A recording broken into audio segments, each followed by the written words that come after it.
আসসালামু আলাইকুম। ফৌজদারি কার্যবিধি 1898 এর আজ তৃতীয় ক্লাস। আজ আমরা আলোচনা করব ধারা 54 নিয়ে। বাহিরে একটা কথা আছে, পুলিশ 54 এ চালান দিয়েছে। আসলে 54টা কি? 54 এ কি আছে? 54টা ধারাটা হলো when police May arrest without warrant. যখন পুলিশ বিনা পরোয়ানায় গ্রেপ্তার করতে পারেন। কখন পুলিশ বিনা পরোয়ানায় গ্রেপ্তার করতে পারেন? আমরা এখানে মনে রাখব 11টি ক্ষেত্রে পুলিশ বিনা পরোয়ানায় গ্রেপ্তার করতে পারেন। 11টি ক্ষেত্রে কি কি আমরা মনে রাখব। নাম্বার 1, যখন কোনো পুলিশ কর্মকর্তার উপস্থিতিতে কোনো ব্যক্তি কোনো আমলযোগ্য অপরাধ সংগঠন করবে। নাম্বার 2, 2 নম্বরে বলা আছে কোনো ব্যক্তির ওপর যুক্তিসঙ্গত অভিযোগ রয়েছে এবং নির্ভরযোগ্য তথ্য রয়েছে যে তিনি এমন কোনো আমলযোগ্য অপরাধ করেছেন যার শাস্তি 7 বছরের কম এবং জরিমানা সহ বা ছাড়া হতে পারে। নাম্বার 3-তে কি বলা আছে? নাম্বার 3-তে বলা আছে কোনো ব্যক্তির ওপর যুক্তিসঙ্গত অভিযোগ আছে এবং নির্ভরযোগ্য তথ্য রয়েছে যে তিনি এমন কোনো অপরাধ করেছেন বা এমন কোনো আমলযোগ্য অপরাধ সংগঠন করেছেন যার শাস্তি 7 বছরের বেশি এবং জরিমানা সহ এবং ছাড়া হতে পারে এবং মৃত্যুদণ্ডও হতে পারে। নাম্বার 4-এ বলা আছে কোনো ব্যক্তির কাছে আইনসম্মত ছাড়া ঘর ভাঙার কোনো সরঞ্জাম বা ঘর ভাঙার কোনো যন্ত্র পাওয়া গেলে। নাম্বার 5-এ বলা আছে কোনো ব্যক্তি যদি সরকার কর্তৃক অপরাধী হিসাবে ঘোষিত হয়। ক্লিয়ার? তাহলে আমরা কয়টা পড়লাম? 5টা। নাম্বার 6, কোনো ব্যক্তির কাছে এমন কোনো বস্তু পাওয়া গেছে যার যুক্তিসঙ্গত বা তথ্য নির্ভরশীল তথ্য রয়েছে যে এটা চুরির মালামাল। নাম্বার 7, পুলিশ কর্মকর্তার সরকারি কাজে বাধা দানকারী। নাম্বার 8, সশস্ত্র বাহিনী থেকে কোনো সদস্য পলায়ন করলে। নাম্বার 9-এ বলছে যে বাংলাদেশের বাহিরে কোনো ব্যক্তি অবস্থানকালে সেখানে এমন কোনো অপরাধ সংগঠন করেছেন যা বাংলাদেশে করলেও তার শাস্তি অথবা গ্রেপ্তার হতেন, এমন ব্যক্তিকে পুলিশ বিনা পরোয়ানায় গ্রেপ্তার করতে পারেন। তাহলে নাম্বার 9 গেল। নাম্বার 10-এ বলা আছে দণ্ডিত ব্যক্তি দণ্ড খাটানোর পরে বের হয়ে আসার পরে 565 এর 3 উপধারায় যদি আইন অমান্য করে। 565 এর 3 উপধারা কি আমরা পরবর্তীতে জানব। এবং 11 নাম্বার, কোনো ব্যক্তিকে অ্যারেস্ট করার জন্য অন্য পুলিশ কর্মকর্তা যখন অনুরোধ করেন, তবে এখানে শর্ত আছে যে ওই ব্যক্তির পরিচয়, গ্রেপ্তারের কারণ, এগুলো বিবরণগুলো এগুলো দিতে হবে। তাহলে 54 সেকশনটা ক্লিয়ার। নতুন একটা অ্যামেন্ডমেন্ট করা হয়েছে ধারা 54-এর এ অথবা 54-র ক। কোনো পুলিশ কর্মকর্তা যখন কোনো ব্যক্তিকে অ্যারেস্ট করবেন তখন অবশ্যই এই গ্রেপ্তারের কারণ তাকে জানাবেন।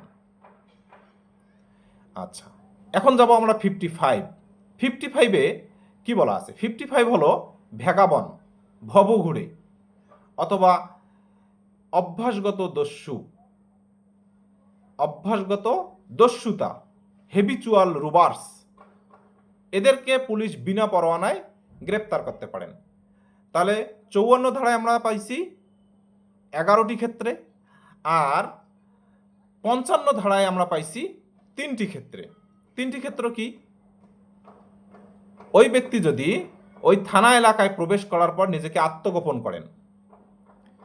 নাম্বার 2 হলো নিজের সম্পর্কে যদি সঠিক বর্ণনা দিতে না পারেন।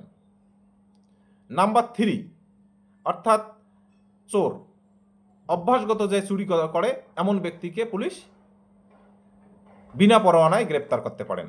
তাহলে মোট 54 এবং 55 ধারায় 14টি ক্ষেত্রে পুলিশ বিনা পরোয়ানায় গ্রেপ্তার করতে পারেন। আচ্ছা, ধারা 57তে বলা আছে যে কোনো ব্যক্তি যদি নাম পরিচয় জানাতে অস্বীকৃতি করে তাকেও পুলিশ বিনা পরোয়ানায় গ্রেপ্তার করতে পারেন। ধারা 59 বলা আছে যে কোনো ব্যক্তি অর্থাৎ বেসরকারি কোনো ব্যক্তি অপর কোনো ব্যক্তিকেও অ্যারেস্ট করতে পারেন। অ্যারেস্ট করার মানে হলো দেখা গেল যে আমি একজন জনসাধারণ, আমার সামনে কোনো একটা অপরাধ সংগঠন হয়েছে, আমলযোগ্য অপরাধ, যার কারণে আমি তাকে ধরে নিয়ে পুলিশের কাছে সমর্পণ করব। এটাই হলো বেসরকারি ব্যক্তি কর্তৃক কোনো ব্যক্তিকে অ্যারেস্ট করা। ধারা 59। ধারা 60তে বলা আছে যে কোনো ব্যক্তিকে যখন অ্যারেস্ট করা হয়, বিনা পরোয়ানায় অ্যারেস্ট করা হয়, ওই পুলিশ কর্মকর্তা নিকটস্থ কোনো ম্যাজিস্ট্রেটের নিকট, দায়িত্বপ্রাপ্ত ম্যাজিস্ট্রেটের নিকট অথবা থানার ভারপ্রাপ্ত কর্মকর্তার নিকট তিনি প্রেরণ করবেন। 61 বলা আছে, অর্থাৎ 61 ধারায় বলা আছে বিনা পরোয়ানায় কোনো ব্যক্তিকে অ্যারেস্ট করার পরে ওই ব্যক্তিকে 24 ঘন্টার বেশি সময় আটকে রাখা যাবে না। এখন 24 ঘন্টার বেশি সময় আটকায় রাখা যাবে তখন 167 অর্থাৎ 167 ধারায় যেতে হবে। তাহলে 167 ধারায় 167-2 ধারায় বলা আছে যে কোনো ব্যক্তিকে যদি 24 ঘন্টার বেশি সময় অর্থাৎ তার তদন্ত কাজ 24 ঘন্টার বেশি সময়ে ধরে প্রয়োজন হয় তাহলে তাকে ম্যাজিস্ট্রেট 15 দিন পর্যন্ত পুলিশ হেফাজতে বা অন্য কারো হেফাজতে দিতে পারেন। এক্ষেত্রে দ্বিতীয় শ্রেণী এবং তৃতীয় শ্রেণীর ম্যাজিস্ট্রেট এরকম আদেশ দিতে পারবেন না। তারাও পারবেন, তবে তাদেরকে বিশেষভাবে ক্ষমতাপ্রাপ্ত হতে হবে। বিশেষভাবে ক্ষমতাপ্রাপ্ত ম্যাজিস্ট্রেট দ্বিতীয় শ্রেণী বা তৃতীয় শ্রেণী হলেও তারা কি করতে পারবেন, এরকম 15 দিন পুলিশ হেফাজতে বা অন্য কারো হেফাজতে রাখার আদেশ দিতে পারেন। ধারা 61 গেল। ধারা 62তে বলা আছে যে কোনো ব্যক্তিকে অ্যারেস্ট করলো, অর্থাৎ বিনা পরোয়ানায় পুলিশ কর্মকর্তা অ্যারেস্ট করলো, এখন এর একটা রিপোর্ট দিতে হয়। এই রিপোর্ট থানার ভারপ্রাপ্ত কর্মকর্তা প্রতিদিন, যদি মেট্রোপলিটন এলাকায় হয় তাহলে মেট্রোপলিটন এলাকার জন্য চিফ মেট্রোপলিটন ম্যাজিস্ট্রেটকে জানাবেন। আর যদি অন্যান্য এলাকা হয়, মেট্রোপলিটন এলাকার বাহিরে হয়, তাহলে জেলা ম্যাজিস্ট্রেট এবং চিফ জুডিশিয়াল ম্যাজিস্ট্রেটকে জানাবেন। তাহলে আজ আমরা পড়লাম ধারা 54-এর এ, 55 অর্থাৎ 54-54 ক, 55, 57, 59, 60, 61 সাথে মিল রেখে 167-এর 2 এবং ধারা 62, টোটাল আমরা 9টি ধারা পড়ছি।